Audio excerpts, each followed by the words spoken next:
Students, आज हम करेंगे एक्सरसाइज 5.1 का 22nd question, continuity and differentiability, class 12। Discuss the continuity of the cosine, secant, cosecant and cotangent function. तो इन functions की हमने कंटिन्यूटी जो है डिस्कस करनी है, क्या यह कंटिन्यूस है और किन किन पॉइंट्स पर यह कंटिन्यूस नहीं है। तो पहले हम लेते हैं फंक्शन कौन सा, cos x, यानी कोसाइन फंक्शन है, cos x फंक्शन हमने ले लिया। तो इसकी कंटिन्यूटी चेक करनी है। पहले प्रीवियस लेक्चर्स के अंदर मैं बता चुका हूं साइन और cos दोनों क्या है, कंटिन्यूस फंक्शन है। क्यों कंटिन्यूस है, तो ग्राफिकली भी हम देखें तो इसका ग्राफ किस तरह से बनता है। यहां से शुरू करें, इस तरह से ग्राफ कंटिन्यूटी ऐसे उसकी चलती रहती है। तो ग्राफ इस तरह से बनता है, 0 पर इसकी वैल्यू कितनी होती है और π/2 पर कितनी है, 3π/2 पर कितनी है और 2π कितनी है। देखिए अब कहीं भी ब्रेक नहीं है, कहीं भी ब्रेक नहीं है, कंटिन्यूटी बनी हुई है। तो इसका मतलब क्या है, ये फंक्शन कंटिन्यूस है। फिर भी हम वर्किंग रूल की बात करें तो वर्किंग रूल के द्वारा हम इसको टेस्ट कर लेते हैं, चेक कर लेते हैं। At x is equal to any point ले लेते हैं a, यानी यहाँ कहीं भी एक पॉइंट हम ले लें a और हम इसको चेक कर ले। तो चेक करने के लिए तो by definition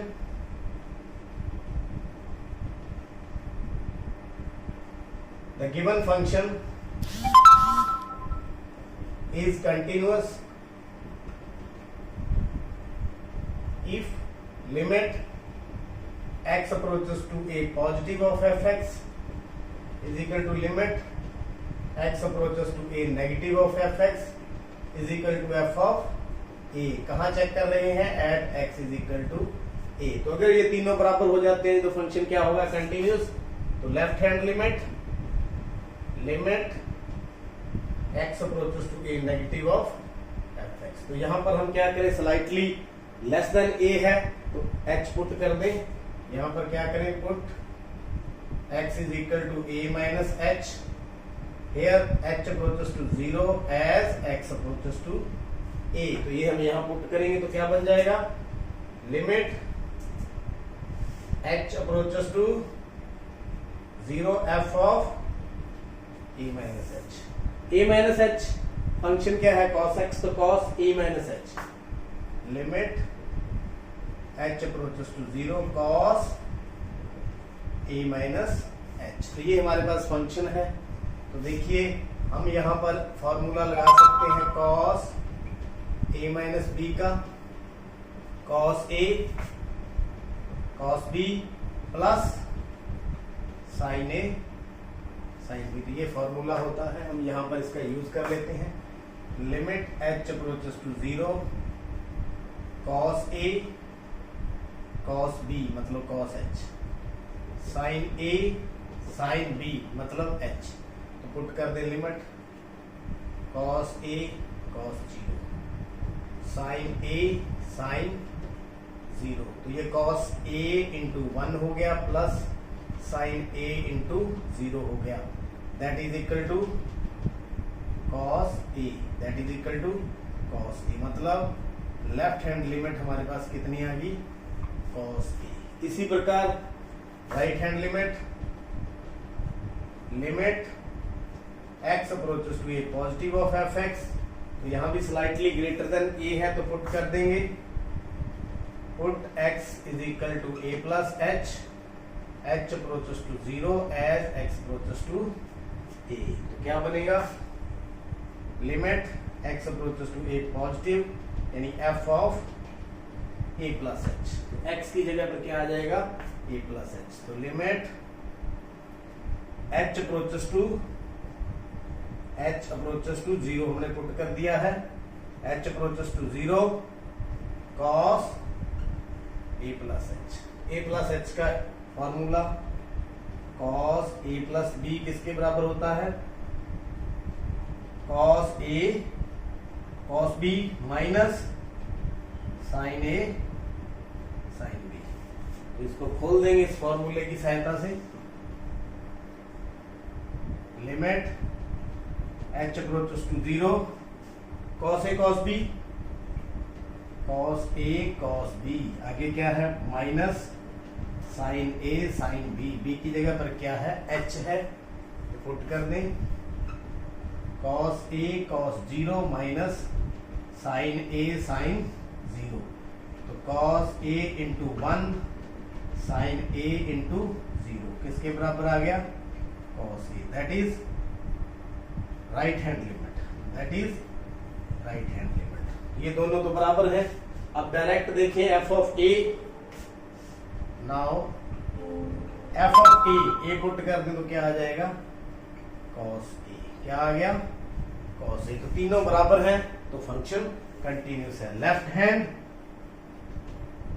limit is equal to right hand limit is equal to f of a, fx is equal to cos x is continuous everywhere। तो यह हर जगह पर कंटिन्यूस है। उम्मीद है कोसाइन फंक्शन आपने समझ लिया है। अब हम करते हैं कोसाइन फंक्शन को सीकेंट फंक्शन, कौन सा नेक्स्ट है fx is equal to secant यानी कि सीकेंट एक्स, क्या ले लें सीकेंट एक्स, एक्स की फॉर्म में सीकेंट एक्स। तो देखिए हमने अभी अभी क्या किया है कॉस एक्स या कोसाइन फंक्शन इज कंटिन्यूस। अब हमारे पास क्या है सीकेंट एक्स। तो अब समझने वाली बात ये है जो एफ एक्स है हमारे पास वो है सीकेंट एक्स, इसको हम क्या लिख सकते हैं 1/cos एक्स। आपको पता है ऊपर वाला फंक्शन भी कंटिन्यूस है, नीचे भी फंक्शन कंटिन्यूस है। मान लीजिए ऊपर gx है, hx है, नीचे क्या है gx, तो दोनों फंक्शन क्या है कंटिन्यूस, तो फिर fx भी क्या होगा कंटिन्यूस। बेशर्ते क्या शर्त रहेगी कि जो gx है वो कभी भी 0 के बराबर ना हो, कभी भी 0 के बराबर ना हो। तो आप देखिए ये सीकेंट x है, तो cos x 0 कब होता है जब x की वैल्यू कितनी होती है π/2, या यूं कहें 2n+1 π/2। कहने का भाव ये है कि ये जो फंक्शन है हमारे पास ये कंटिन्यूस फंक्शन है सब जगह पर, किसको छोड़ के π/2 कह लो या 2n+π/2, क्योंकि मैंने आपको अभी फंक्शन ड्रॉ करके दिखाया था जहां जहां पर इसकी वैल्यू 0 आएगी तो वहां वहां ये फंक्शन कंटिन्यूस नहीं होगा, कंटिन्यूस नहीं होगा क्योंकि लिमिट ही एग्जिस्ट नहीं करेगी। तो हम यहां पर आपको चेक करके दिखा देते हैं। देखिए x बराबर π/2 एक ऐसा पॉइंट है यहां पर हमने चेक करना है कि यह कंटिन्यूस नहीं है। तो आइए आपको चेक करके दिखाते हैं। तो क्या करना पड़ेगा हमें, limit x approaches to π/2 negative of fx, limit x approaches to π/2 positive of fx is equal to f of π/2। तो ये हमें निकालना पड़ेगा। तो आप देखना लेफ्ट हैंड लिमिट और राइट हैंड लिमिट बराबर नहीं आएगी, अभी प्रूव करके दिखाते हैं।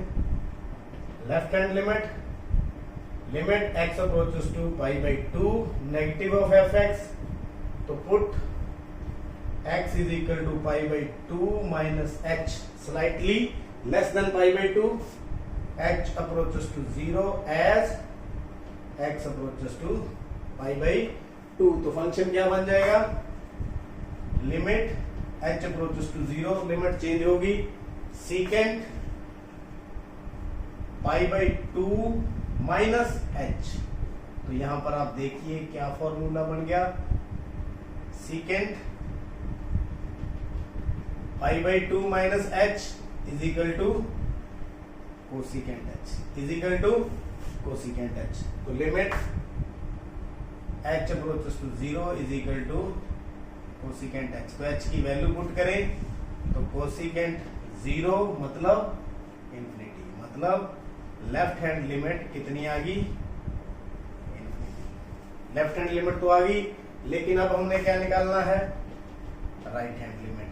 तो limit x approaches to π/2 positive of fx, तो प्लस कर देंगे यहां पर, पुट क्या करेंगे, put x is equal to π/2 plus h, h approaches to 0 as x approaches to π/2।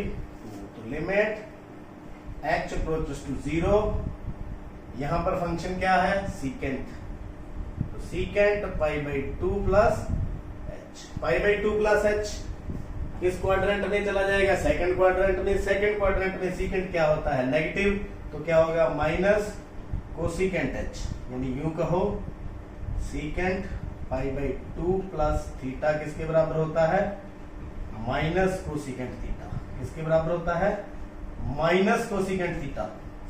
तो लिमिट पुट कर दे तो माइनस कोसिकेंट 0 मतलब माइनस इन्फिनिटी, किसके बराबर आ गया माइनस इन्फिनिटी। तो आप देखिए लिमिट ही एग्जिस्ट नहीं करती, ये इन्फिनिटी है, ये क्या है minus infinity, means left hand limit not equal to right hand limit. So secant x is continuous at all points except कहां पर x is equal to pi by 2, या इसको यूं लिख लें 2n plus 1 pi by 2, इनको छोड़ के सब पर यह क्या है कंटिन्यूस। तो आगे देखते हैं कोसिकेंट, तो fx is equal to cosecant x, तो कोसिकेंट x भी क्या होता है इसके बारे में बात करें, cosecant x is equal to 1 over sine x। तो यहां पर 2 फंक्शन है, एक hx और gx, आपको पता है 1 भी कंटिन्यूस है और साइन x भी क्या है कंटिन्यूस है, तो ऊपर वाला फंक्शन और नीचे वाला कंटिन्यूस है, तो ओवरऑल फंक्शन भी क्या होगा कंटिन्यूस होगा। तो कोसिकेंट x इस हिसाब से क्या है कंटिन्यूस फंक्शन है, क्या है कंटिन्यूस फंक्शन। बस इसमें एक ही शर्त है कि साइन एक्स की वैल्यू 0 नहीं होनी चाहिए, नीचे वाले फंक्शन की वैल्यू नॉट इक्वल टू 0 होनी चाहिए। इसका मतलब क्या है, कब यह 0 होता है, यह होता है 0 डिग्री पर 0, या यूं कहें जब x की वैल्यू क्या होगी n पाई, चाहे 0 हो n की वैल्यू, चाहे 1 हो चाहे 2 हो, n बिलोंग्स टू z, तो वहां वहां जाकर के इसकी वैल्यू क्या होती जाएगी 0 होती जाएगी, और वहां वहां ये फंक्शन इसकी लिमिट एग्जिस्ट नहीं करेगी और ये कंटिन्यूस नहीं होगा। हम यूं कह सकते हैं कि कोसिकेंट x हर जगह पर कंटिन्यूस है, किसको छोड़ के n पाई को छोड़ के, n बिलोंग्स टू z। तो हम सिर्फ पाई पर चेक कर लें क्या ये फंक्शन कंटिन्यूस है, तो कंटिन्यूस नहीं होगा, तो हम कह सकेंगे लास्ट में रिजल्ट क्या है। तो कहां पर चेक करें, at x is equal to pi पर चेक कर लेते हैं, तो ये फंक्शन यहां पर क्या होगा डिसकंटिन्यूस। तो कैसे होगा आइए हम इसको चेक करते हैं। तो क्या क्या निकालेंगे, limit x approaches to pi negative of fx is equal to limit x approaches to pi positive of fx, तो तीसरा क्या निकालेंगे f ऑफ पाई। तो अगर ये तीनों बराबर हो जाते हैं तो फंक्शन कंटिन्यूस होगा। तो पहले left hand limit, limit x approaches to pi negative of fx, तो यहां पर put x is equal to pi minus h, here h approaches to 0 as x approaches to pi, तो पुट कर दें limit h approaches to 0, x की जगह पर क्या आ जाएगा पाई माइनस h, तो limit h approaches to 0 pi minus h, cosecant pi minus h, क्या बन गया कोसिकेंट पाई माइनस h। तो कोसिकेंट पाई माइनस थीटा क्या होता है, कोसिकेंट पाई माइनस थीटा किस क्वाड्रेंट में चला गया सेकंड क्वाड्रेंट में, सेकंड क्वाड्रेंट में चला गया तो इसकी वैल्यू पॉजिटिव होती है, तो क्या बन गया ये कोसिकेंट थीटा यानी कोसिकेंट h। तो limit h approaches to 0 is equal to cosecant h, तो h की वैल्यू 0 पुट कर दें, कोसिकेंट 0, कोसिकेंट 0 क्या होता है यानी साइन 0 कितना होता है 0, तो ये क्या हो जाएगा इन्फिनिटी, क्या हो जाएगा इन्फिनिटी, मतलब लेफ्ट हैंड लिमिट कितनी आ गई हमारे पास इन्फिनिटी। अभी निकाल लेंगे राइट हैंड लिमिट,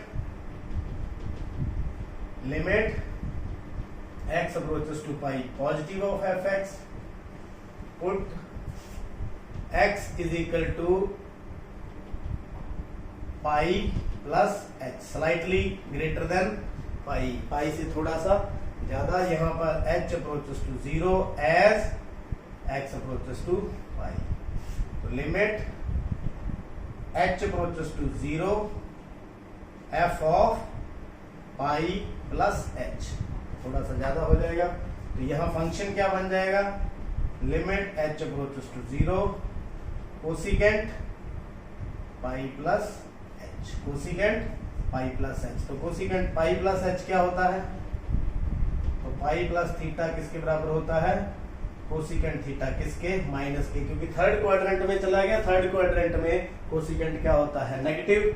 तो limit h approaches to 0 minus cosecant h is equal to minus cosecant 0 is equal to minus infinity. Right hand limit किसके बराबर आ गई, माइनस इंफिनिटी। तो left hand limit is not equal to right hand limit. So fx is not continuous at x is equal to pi, या यूं कहो n pi, n belongs to z।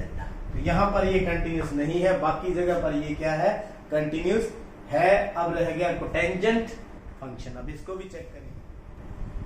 fx is equal to cot x, तो cotangent function हमने यहां पर ले लिया।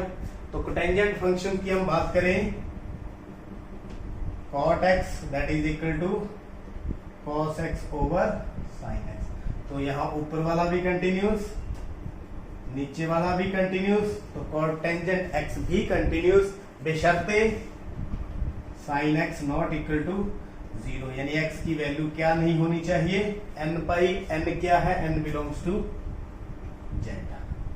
ये नहीं हो, पाई पर फंक्शन ये एग्जिस्ट नहीं करेगा, बाकी जगह पर यह फंक्शन क्या है, कंटिन्यूस है। तो हम पाई पर आपको चेक करा कर दिखा देते हैं, ये फंक्शन नॉट कंटिन्यूस होगा, बाकी सभी जगह पर ये क्या होगा, कंटिन्यूस। तो कहां पर चेक करेंगे, we will check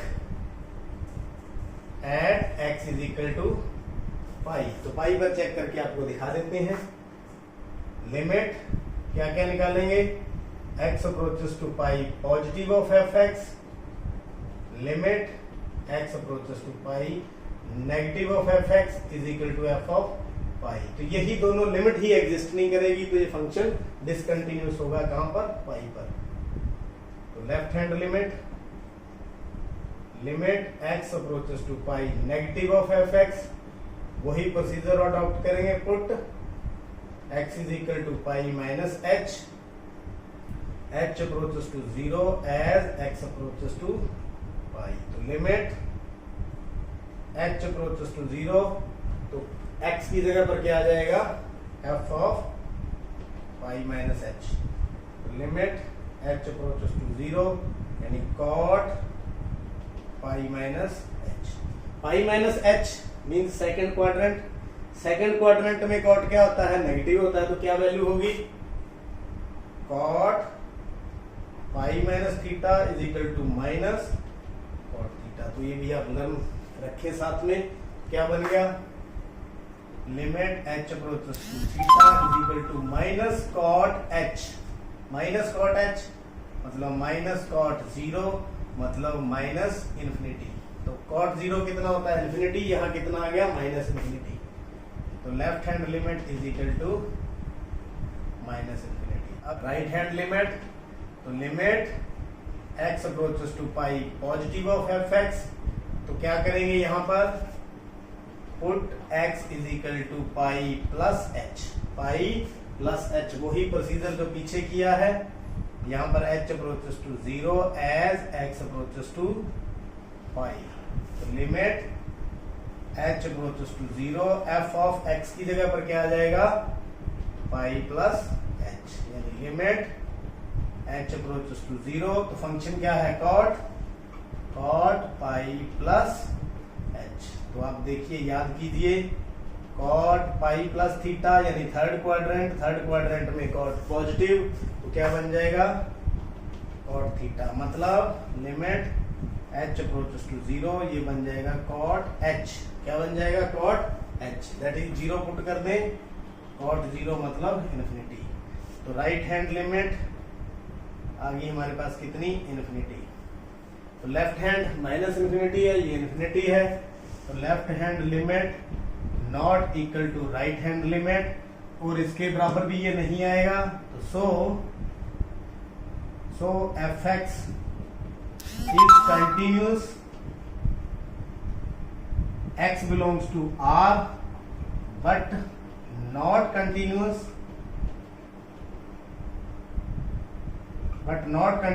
at x is equal to n pi, यानी n belongs to z।